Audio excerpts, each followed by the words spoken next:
La stratégie influenceur, est-ce que ça fonctionne?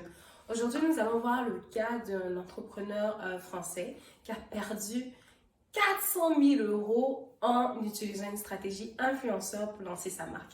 Eh bien, bienvenue sur la chaîne de Esprit Marketing. Moi, c'est Clémence et aujourd'hui, nous allons voir si la stratégie influenceur est aussi efficace qu'elle ne le paraît. On a tous eu envie à un moment donné de peut-être lancer notre marque, que ce soit une marque de vêtements, une marque de chaussures ou une marque de sacs, etc.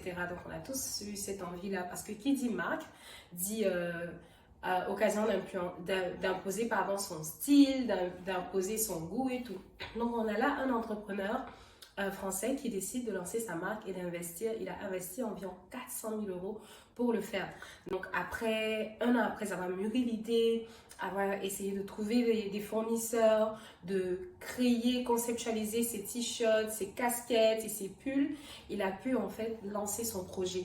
Donc il a dépensé énormément d'argent au fait dans la production, de la marque en soi et aussi dans le packaging. Parce que pour lui, au fait, pour aguicher les acheteurs, il fallait avoir un bel emballage, au fait, pour plaire aux gens qui allaient définitivement acheter ces vêtements-là. Et oui, c'est important de miser aussi sur le packaging. Il ne faut pas oublier que c'est un aspect qui va permettre à vos clients de se dire, ok, ça c'est du luxe, ça j'aime. Déjà avec l'emballage que je reçois, je sais que c'est un produit de qualité, un produit qui correspond à mes goûts. Donc, cet influenceur-là, comme on le voit sur la vidéo, au fait, il a investi 400 000 euros pour toute sa marque et c'est son équipe et lui, au fait, pour lancer sa marque, booster sa marque dès les premiers instants, ont eu l'idée de faire appel aux influenceurs. Et ils se sont dit, ben tiens, qu'ils allaient sûrement appeler Nabila et Michou et un autre influenceur français qui sont très populaires parce que voilà, leur marque était ciblée au fait pour la jeunesse. Ils voulaient avoir une image assez chic, assez accessible, mais aussi décontractée. Donc, on fait appel à Michou, à qui ils ont donné 45 000 euros. Ils ont aussi fait appel à Nabila, à qui ils ont donné 22 000 euros, et un autre influenceur français à qui ils ont donné 17 000 euros. Et pour Nabila, il faut savoir que c'était juste une photo en story et c'est tout pour seulement 22 000 euros, ce qui est énorme. Donc, quelques temps, en fait, après avoir investi tout ça, ils se sont rendus compte que voilà, que pour Nabila, ils n'avaient reçu qu'en retour 2 500 euros comparé à l'investissement de 22 000 euros qu'ils avaient fait. Et pour l'autre influenceur à qui ils avaient donné 17 000 euros, ben, ils avaient reçu environ 4 600, ce qui est mieux, mais quand même, on est sûr du quoi, près de 300% de pertes ou plus de 300% de pertes comparé à ce qu'on a investi. Donc là, c'est un gros cas d'échec et il a créé une vidéo qu'il appelle Comment perdre 400 000 euros en lançant sa marque. Je vous invite à aller regarder la vidéo, elle est très instructive. Et voilà, pour toutes ces personnes qui veulent se lancer dans le business, dans le commerce en ligne, dans la conception, dans des marques de vêtements et tout, allez-y regarder la vidéo. Et bien là, il y a plusieurs choses à apprendre de cette vidéo-là. Déjà, est-ce que la stratégie influenceuse, ça marche? Et bien évidemment, oui, ça marche. Ça marche dans beaucoup de cas, sauf que eux, au fait, ils se sont juste emballés et ils ont malheureusement posé toute leur stratégie sur juste l'influence, donc les réseaux sociaux d'influence, ce qui est une bonne idée, mais pas une idée extraordinaire parce que votre stratégie marketing, elle doit partir au fait sur c'est une grosse machine. Vous ne devez pas compter seulement sur un élément pour pouvoir conquérir tout le territoire et faire des ventes. Non, il y a plusieurs aspects à respecter. Déjà, pour la stratégie d'influenceur, qu'est-ce qu'on va faire avant de se lancer sur ce marché-là? Vous allez devoir définir clairement vos objectifs. Est-ce que vous voulez vendre des produits à travers les influenceurs ou est-ce que vous voulez juste faire connaître et faire parler de votre marque ou est-ce que vous voulez générer des abonnés, des leads, des personnes qui ne vont pas forcément acheter mais qui vont voir que voilà, vous existez. En plus des objectifs, vous allez devoir définir votre budget. Budget, comme je le disais, c'est clair que voilà, en lançant votre campagne, vous allez devoir attribuer un certain montant de dollars ou de francs CFA à chaque tactique, donc chaque idée ou stratégie que vous allez mettre en place pour pouvoir vendre votre produit. Et ça aussi, ça prend en compte au fait les influenceurs. Donc, comment déjà rechercher ces influenceurs-là? Eh bien, il y a assez de plateformes en ligne pour vous permettre d'analyser les résultats des influenceurs. Donc, vous n'êtes pas seul. Lorsque vous avez besoin de quelqu'un pour promouvoir votre produit, votre entreprise ou vos services, allez vers cette plateforme-là. Je vais en lister quelques-unes. Donc, allez sur Internet, allez chercher par exemple les top influenceurs dans tel domaine, dans tel domaine. Donc ça, et quand vous faites ces recherches-là, prenez en compte les éléments suivants. Vous allez chercher au fait les influenceurs qui ont bien sûr beaucoup d'abonnés. Avoir beaucoup d'abonnés, c'est important, mais on ne va pas juste se fier à cet aspect-là. Parce que les gens peuvent avoir énormément d'abonnés, donc des centaines de milliers, des millions, mais en bas, on peut avoir très très peu d'interactions. Donc une fois que vous aurez vérifié le nombre d'abonnés, vous allez vérifier aussi le nombre d'engagements. Donc l'engagement, ça prend en compte le nombre de likes sur les posts, le nombre de clics au fait lorsqu'il y a des liens et aussi le nombre de commentaires. Donc plus il y a de commentaires sous le post ou le compte d'un influenceur, plus vous allez savoir que cette personne-là est interactive, a une audience qui interagit avec elle, donc qui est intéressée, et qui a le potentiel au fait de devenir acheteur de peut-être de produits ou services qu'elle offrirait. Donc il y a cet aspect-là à prendre en compte. Et puis aussi il y a le taux de conversion.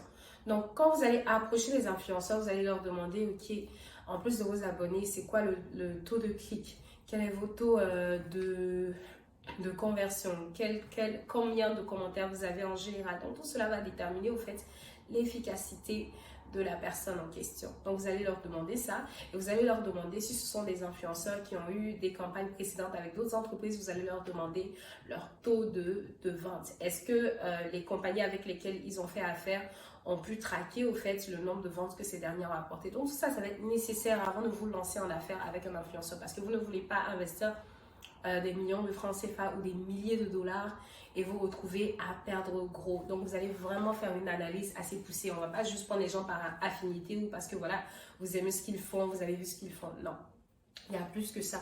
Donc, dans le cadre de l'exemple de Nabila, on a vu ici, au fait, elle s'est contentée de mettre le post en story. Juste une petite story, hein, et ça a coûté 22 000 euros. Puis, il n'y a pas vraiment eu il y a eu quelques ventes, mais ce n'était pas assez comparé à ce qu'ils avaient investi et ce qu'ils espéraient gagner. Donc, il faut voir aussi en général lorsque l'influenceur en question, en fonction du type de l'offre que vous aurez choisi chez les influenceurs, parce qu'ils vous proposent plein de choses. Hein. Vous allez pouvoir peut-être passer dans leurs stories en fonction du montant que vous acceptez de leur donner.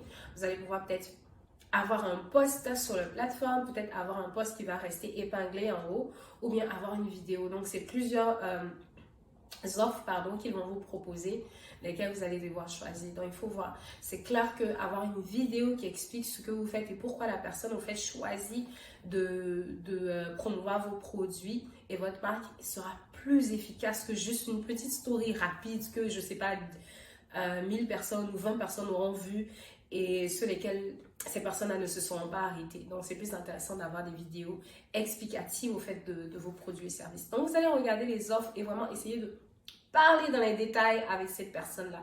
Il y a un élément qui est aussi très, très et même super important et j'insiste sur ça, c'est de voir au fait la cohérence entre votre produit et votre offre et l'influenceur en question.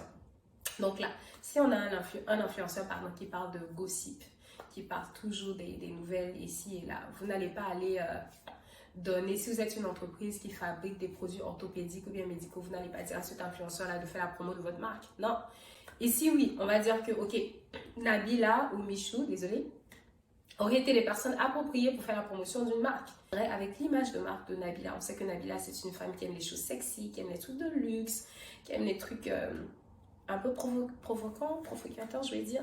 Donc, est-ce que Bad, c'est forcément un truc qui colle à son image de marque à elle? Peut-être qu'elle aime plus les trucs qui sont moulants.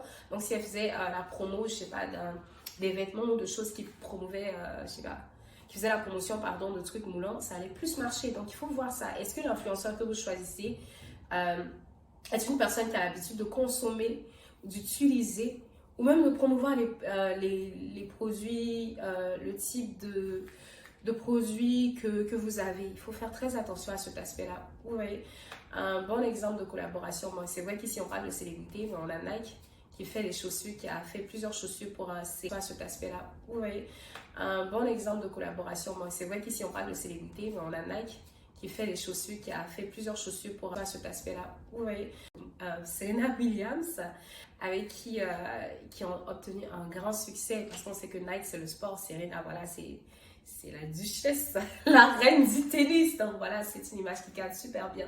Donc vous aussi, vous allez devoir faire attention à tous ces aspects-là. Donc on va récapituler pour choisir avant de choisir votre influenceur, vous allez faire attention à vos objectifs, à votre budget et aussi à savoir à la cohérence entre votre influenceur et votre produit de marque. Et aussi poser les bonnes questions à cet influenceur-là, essayer d'aller un peu plus loin. Et aussi, ne vous fiez pas à juste une stratégie. Comme je le disais, c'est surtout lorsque vous lancez un produit, il y a plusieurs choses à prendre en compte et pas juste la stratégie influenceur. Parce que justement, si on ne vous connaît pas, si on ne sait pas qui vous êtes, que vous venez à peine de commencer, que vous espérez que ce soit les influenceurs qui vont faire votre business, ça ne va pas marcher. Et le truc aussi, c'est que quand vous commencez, vous voulez que les gens se souviennent de vous. Donc, vous ne voulez pas, passer en flash. Et la stratégie d'influenceur avec juste 22 000 euros pour une story, ça ne suffit pas. Il faut que votre publicité passe en boucle, en boucle. Donc là, j'aurais moi priorisé les réseaux sociaux, du moins la publicité sponsorisée. Parce que là, en plus, 22 000 euros, si ces personnes avaient investi un peu plus sur la publicité sponsorisée sur Google, sur YouTube, sur les réseaux sociaux, sûrement qu'ils l'ont fait, mais ça n'a pas suffi. En plus de ça, il y a la collaboration avec des magasins. Les magasins dans la zone. Je me serais plus attelée à aller voir les supermarchés, les centres commerciaux pour demander s'ils pouvaient afficher, au fait, avoir mes produits dans leur magasin. Donc, il y a tous ces aspects-là à prendre en compte lorsque vous lancez un produit. Donc, la stratégie influenceur, elle est tricky. Elle est vraiment tricky. Vous devez faire attention à la personne vers qui vous vous tournez. Vous devez vous assurer que cette personne-là a les mêmes valeurs que vous, défend les mêmes causes que vous, répond au fait à l'image de marque ou au persona au fait de votre marque. Et vous devez aussi essayer d'avoir une idée de type de public qui suit votre influenceur. Est-ce que c'est des gens qui ont l'habitude de dépenser? Donc, il y a tous ces aspects-là à prendre en compte.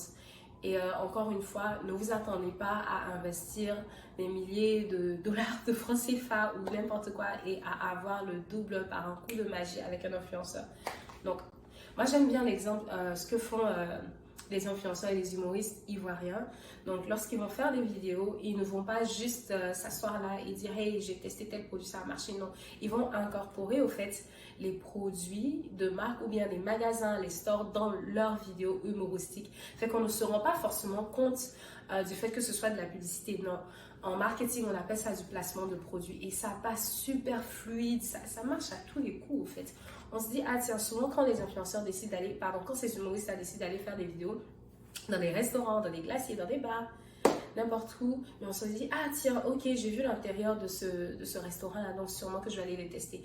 Ou bien peut-être que ça sera une entreprise, je sais pas, qui a créé une application qui va aller les voir et leur dire, ok, est-ce que vous pouvez incorporer mon application dans une de vos vidéos, enfin en fonction du forfait que eux ils auront choisi, ils vont trouver le moyen de trouver, d'aller avec un scénario plus intéressant pour attiser la curiosité de leur audience. Parce qu'au final, c'est ça que leur audience regarde, leur vidéo humoristique et pas forcément leur vidéo des publicités sur leur page. Non, leur public est là pour être distrait, pour rire et pour avoir du plaisir. Donc, on va leur donner ça.